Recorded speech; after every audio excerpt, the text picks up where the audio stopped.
ఒక ఎమ్మెల్సీ పర్యటనకి ఎంతమంది పోలీసులు అంటే చూడండి, ఖచ్చితంగా ఆశ్చర్యపోవాల్సిన అంశమే. పవన్ కళ్యాణ్ గారో లేదంటే చంద్రబాబు నాయుడు గారో లేదా ఎవరైనా మంత్రులో పర్యటించినా ఎంతమంది రారు. ఏమంటే ఒక మంత్రులు పర్యటిస్తే ఎంతమంది వస్తారండి? మ్యాక్సిమం ఒక 10 లేదా 15 మంది పోలీసులు ఉంటారు కదా మంత్రులు పర్యటిస్తే.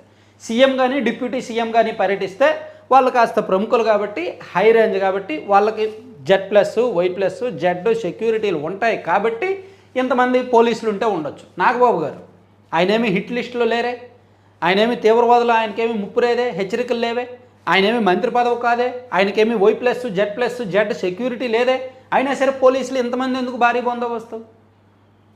అతి భద్రత, ఓవర్ యాక్షన్, అధికార దర్పం. తను అఫీషియల్గా పిఠాపురం నియోజకవర్గంలో ఎమ్మెల్సీగా అడుగు పెడుతున్నారు కాబట్టి అక్కడ అధికార దర్పాన్ని చూపించాలి.